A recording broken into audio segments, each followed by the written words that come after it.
তাদের যাতায়াত ওখানে শুরু হয়েছে। কারণটা কি? দেশে আর জায়গা হলো না, সবাই বলে এখানে জঙ্গি, সব খারাপ লোক।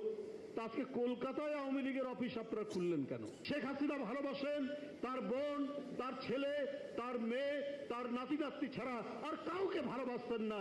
এই কারণে তার গোপালগঞ্জে বাড়ি, তার ঢাকা শহরে সুধা ভবন সব থাকার পরও নির্লজ্জের মতো পূর্বাচলের 60 কাঠা জায়গা নিয়েছেন। এত সাম্প্রদায়িক, এত সেকুলার, আর পার্শ্ববর্তী দেশ আপনাকে জায়গা দেয়, আর ওইখান থেকে বাংলাভাষী মুসলমান যারা তারা টিকতে পারছে না, তাদেরকে পুশিং করছে এইখানে।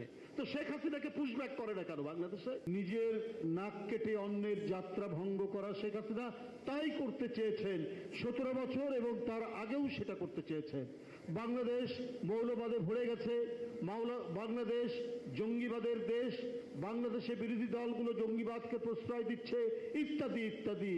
সম্পূর্ণরূপে এ জাতির হাজার বছরের গৌরবান্বিত যে আমাদের মুখমণ্ডল, যে চেহারা, এটাকে কলঙ্কিত করে নিজ ক্ষমতার স্বার্থে এবং নিজে গদি টিকিয়ে রাখার জন্য বিদেশিদের কাছে তিনি এই কথাগুলো নিজের দেশ সম্পর্কে বলেছেন। শুধুমাত্র তিনি ভালো, তিনি অসাম্প্রদায়িক, আর সবাই হচ্ছে সন্ত্রাসী, জঙ্গি, অন্যান্য রাজনৈতিক দলগুলো। আজকে আপনাদের বক্তব্যে শেখ হাসিনার এই ঘৃণ্য মনোবৃত্তির উপযুক্ত জবাব দিয়েছেন। এই দেশ শত শত বছর ধরে সাংস্কৃতিক সমন্বয়ের মধ্যে দিয়ে গড়ে উঠেছে। আপনাদেরকে শুধু একটি উদাহরণ দেই। এদেশের এই উপমহাদেশের এক বিখ্যাত ঐতিহাসিক, যিনি ব্রিটিশ আমলের শেষে ঢাকা বিশ্ববিদ্যালয়ের ভাইস চ্যান্সেলর ছিলেন, তার নাম doctor R C. Majumdar, doctor Rameshchandra Majumdar. তিনি একটি কথা বলেছেন, তার বই আছে 4 খণ্ডের, হিস্ট্রি অব বেঙ্গল। তার 4র্থ খণ্ডে তিনি দেখাচ্ছেন গবেষণা করে যে এই দেশের আজ থেকে 500-600 বছর আগেও কি অদ্ভুত সাংস্কৃতিক সমন্বয়। আমাদের এই বাংলায় উপাখ্যান আছে না, চাঁদ সদাগরের উপাখ্যান, লক্ষিন্দর বেহুলার সেই কাহিনী, সেই মনসা দেবীর সাথে চাঁদ সদাগরের যে দ্বন্দ্ব, সেই দ্বন্দ্বের কথা আমরা জানি, এবং তারপরে তো একটা বড় উপাখ্যান।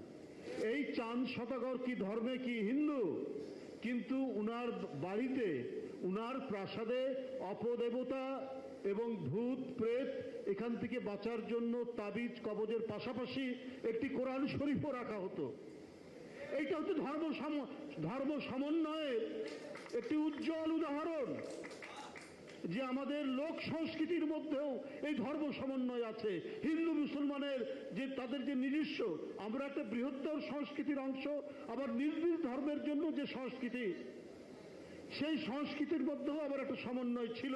এখানে কোনো প্রভেদ ছিল না, এখানে কোনো ভেদ ছিল না। এটাকেই শেখ হাসিনা ভাঙতে চেয়েছেন। এটাকে দেখাতে চেয়েছেন এই দেশ সাম্প্রদায়িক, এই দেশ বিভেদ বিভাজনে ভরপুর, সুতরাং আমাকে সমর্থন করো, অন্য বিরোধী দল কাউকে সমর্থন করবেন না। এই কারণে আমি জোর করে জনসমর্থন ব্যতি রেখে দিনের ভোট রাতে করে ভোট কেন্দ্রে ভোটারদেরকে যেতে না দিয়ে আমি নির্বাচন কমিশন দিয়ে ভোট ঘোষণা করব, সেটাকেই সমর্থন দিই। বাংলাদেশের ভাবমূর্তিকে এইভাবেই বিনষ্ট করেছিলেন, কিন্তু আমাদের ইতিহাস ঐতিহ্যের মধ্যে এটি নেই। শেখ হাসিনা হীন রাজনৈতিক উদ্দেশ্যে এই কাজটি করেছে। কই, আমরা যখন আমাদের জন্মের পর থেকে, আমরা তো পাকিস্তান আমলে জন্ম, সেটা তো একটা সাম্প্রদায়িক রাষ্ট্র ছিল। তো সেই রাষ্ট্র আমাদের জন্ম থেকে পরবর্তী পর্যায়ে কোনোদিন আমরা কোনো হিন্দু মন্দিরে কোনো প্রতিমা ভাঙা, কোনো দেব দেবতার মূর্তি ভাঙা আমরা কোনোদিনই দেখিনি, শুনিনি এই কথা। তারপর জিয়ার আমল আসলো, এরপরে আরো অনেক সময় গেল, দেশনেত্রী বেগম খালেদা জিয়ার 91 থেকে 95, কোনোদিন আমরা হিন্দু মন্দিরে হামলা বা কোনো সংঘাতের কথা আমরা শুনিনি। এটা শেখ হাসিনার আমলেই করা হয়েছে। এবং সবচাইতে মজার ব্যাপার হলো, শেখ হাসিনার আমলেই দেব মন্দির, দেবালয় ভাঙা হয়েছে, প্রতিমা ভাঙা হয়েছে, কিন্তু যারা ধরা পড়েছেন তারা অধিকাংশই হচ্ছে আওয়ামী লীগের কোনো না কোনো সংগঠনের লোক, আওয়ামী লীগের আমলেই। এখন তো সে পলাতক। শিশুদের রক্ত পান করে, কিশোরদের রক্ত পান করে, রিক্সাওয়ালা শ্রমিকদের রক্ত পান করে জনতার উত্তাল তরঙ্গের যে ঢেউ, সেই ঢেউয়ের তোড়ে তিনি দেশ ছেড়ে পালিয়েছেন। তো পালানোর পরেও কিন্তু ওনার ষড়যন্ত্র কিন্তু থামছে না। গত যে দুর্গাপূজা হলো, যে সপু বলে গেছে, এই দুর্গাপূজায় নানা ধরনের চক্রান্ত ষড়যন্ত্র ছিল। এই চক্রান্ত ষড়যন্ত্র একসাথে আমরা মোকাবেলা করেছি, হিন্দু মুসলমান সকল ধর্ম মিলে, সকল ধর্ম সম্প্রদায়ের মানুষ মিলে করেছে না? আমরা করেছি না? কিন্তু এই শেখ হাসিনা যে সমস্ত হিন্দু সম্প্রদায়ের ভাই বোনেরা বিএনপি করে তাদেরকেও কিন্তু ছাড়েনি অত্যাচার করতে, নিপীড়ন করতে। এই যে এইখানে যারা দাঁড়িয়ে আছে, এই যে জয়দেব বলুন, অপু বলুন, অন্য বলুন, কেউ কিন্তু বাদ নেই হাসিনার নির্যাতন থেকে রেহাই পেতে, কেউ বাদ নেই। ছাত্র দলের প্রতিষ্ঠা লগ্নের একজন হচ্ছেন আমাদের সচিব তপনদা। তপনদাকে প্রমোশন দেয়নি, তাকে ওএসডি করে রেখে দেওয়া হলো। কেন? যে উনি ছাত্রদল করতেন, উনি বিএনপি সমর্থক। হিন্দু বলে উনাকে রেহাই দেয়নি শেখ হাসিনা। অমলেন্দু দাস অপুর বউ এই 17টা বছর ঢাকায় ঢুকতে পারেনি, গ্রামে গ্রামের কলেজে চাকরি করেছে। আমাদের রমেশ চন্দ্র, তার আপন ভাই ডিপটি সেক্রেটারি, কোনো প্রমোশন নাই, বিভিন্ন গুরুত্বহীন জায়গায় তাকে ফেলে রাখা হয়েছে। কারণ একটাই, ওরা বিএনপি করে।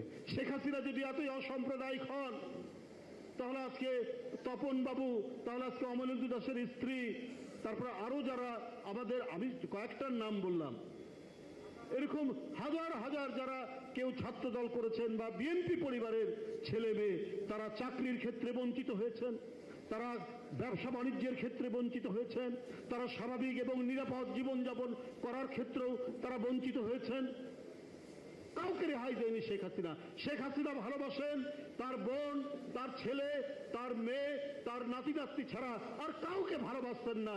এই কারণে তার গোপালগঞ্জে বাড়ি, তার ঢাকা শহরে সুধা ভবন, সব থাকার পরেও নির্লজ্জের মতো পূর্বাচলের 60 কাঠা জায়গা নিয়েছেন জয়ের নামে, পুতুলের নামে, নাতনির নামে, তার ভাগ্নের নামে, সবকিছু তাদের নামে। তাই বন্ধুরা আমার, ও নিজেকে ছাড়া আর কাউকে ভালোবাসতো না। আর দলের কিছু লোক যাদেরকে অবাধে সুযোগ দিয়েছিলেন টাকা পাচার করতে, লুট করতে, দুর্নীতি করতে, এবং এই লুটেরারা এই প্রচন্ড জনতার ক্ষোভের মুখে তাদেরকে চলে যেতে হয়েছে। এই জন্য শেখ হাসিনা এখনো নিজেকে সামাল দিতে পারছেন না। যখন তখন পার্শ্ববর্তী দেশ থেকেই উলট পালট কথাবার্তা বলছে। আবার আজকে দেখছি বিবিসি, একটি আন্তর্জাতিক গণমাধ্যম, তারা বলছে কলকাতায় আওয়ামী লীগের একটি অফিস নেওয়া হয়েছে, ওই অফিসে সব বড় বড় নেতাদের যাতায়াত ওখানে শুরু হয়েছে। কারণটা কি? দেশে আর জায়গা হলো না, সবাই বলে এখানে জঙ্গি, সব খারাপ লোক। তা আজকে কলকাতায় আওয়ামী লীগের অফিস আপনারা খুললেন কেন? এটা তো আজকে সকলের প্রশ্ন। আপনি নিজের কথাই বলতেন জনগণ আপনাকে সাপোর্ট করে, এত কিছু করে, তাহলে আজকে আপনি পালিয়ে গেলেন কেন? বেগম জিয়া পালায়নি, তারেক রহমান পালায়নি, বিএনপির এত নেতা এত অত্যাচার সহ্য করেছে, এত মিথ্যা মামলা, এত নাশকতার মামলা, এত ধরনের নিপীড়ন, নির্যাতন আর উৎপীড়নের মধ্যেও এই মৃত্তিকা, এই মাটি, এই নদী, এই বৃক্ষ, এই বাংলার মানচিত্র ছেড়ে কেউ যায়নি, কেউ পালায়নি। বন্ধুরা আমার, এই সকল দৃষ্টান্ত তো তার বাবা। সাম্প্রদায়িকতার কথা বললেন, শেখ হাসিনা আমাদেরকে চিহ্নিত করতেন যে বিরোধী দল এখানে সব জঙ্গি হয়ে গেছে। তো উনার বাবার বইটা পড়ে দেখুন, অসমাপ্ত আত্মজীবনী, 2-3 পৃষ্ঠা পরেই বলছে আমাদেরকে লড়াই করতে হবে হিন্দুদের বিরুদ্ধে, আমাদের পাকিস্তান অর্জন করতে হবে, না হলে মুসলমানরা বাঁচবে না। তার মেয়ে আপনি এত সাম্প্রদায়িক, এত সেকুলার, আর পার্শ্ববর্তী দেশ আপনাকে জায়গা দেয়, আর ওইখান থেকে বাংলাভাষী মুসলমান যারা, তারা টিকতে পারছে না, তাদেরকে পুশিং করছে এইখানে। তো শেখ হাসিনাকে পুশব্যাক করে না কেন বাংলাদেশে? সেই দেশের লোকরা, তার এতগুলো লোক যখন পালিয়ে গেলেন, তারাও তো বাংলাভাষী মুসলমান অধিকাংশই, পঙ্কজ দেবনাথ ছাড়া বা এরকম দুই একজন ছাড়া, তাই না? সবই তো বাঙালি মুসলমান, বাংলা কথা বলে, বাংলাদেশের ইয়ে। তাদেরকে তো দেন না। তো এটা তো আমাদের দেশের মানুষ ভাবছে যে কোনো কিছু সেখান থেকে করা হচ্ছে কিনা, সেইটা কিন্তু একটা অত্যন্ত বড় ধরনের কোনো পরিকল্পনা করা হচ্ছে কিনা, এটা আজকে সকলের মনের মধ্যে এই জিনিসটা ক্রিয়া করছে। যে একজন মেজর ধরা পড়ছে, সে আওয়ামী লীগের কর্মীদেরকে প্রশিক্ষণ দেবে, এইরকম নাকি আরো আছে। তো এই ঘটনাগুলো কিসের? কলকাতায় কার্যালয় আর বাংলাদেশের ভিতরে এই সমস্ত ঘটনার যে যোগসূত্র নেই তা বলা যাবে না।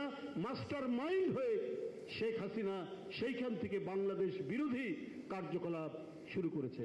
এইখানে হিন্দু, মুসলমান, বৌদ্ধ, খ্রিস্টান, উপজাতি, আমরা সবাই হাজার হাজার বছর ধরে যখন একসাথে বসবাস করি, এক একজনের উৎসব পার্বণে আমরা অংশগ্রহণ করি, আমাদের উৎসব পার্বণে সবাই অংশগ্রহণ করে এইভাবেই আমরা দীর্ঘদিন ধরে বসবাস করেছি। আমাদের সেই মহিমান্বিত বসবাস, আমাদের সেই আনন্দঘন বসবাসের মধ্যে শেখ হাসিনা কালিমালিপ্ত করে আমাদেরকে বিভাজন করার চেষ্টা করেছে। সেই বিভাজন এদেশের মানুষ হয়নি।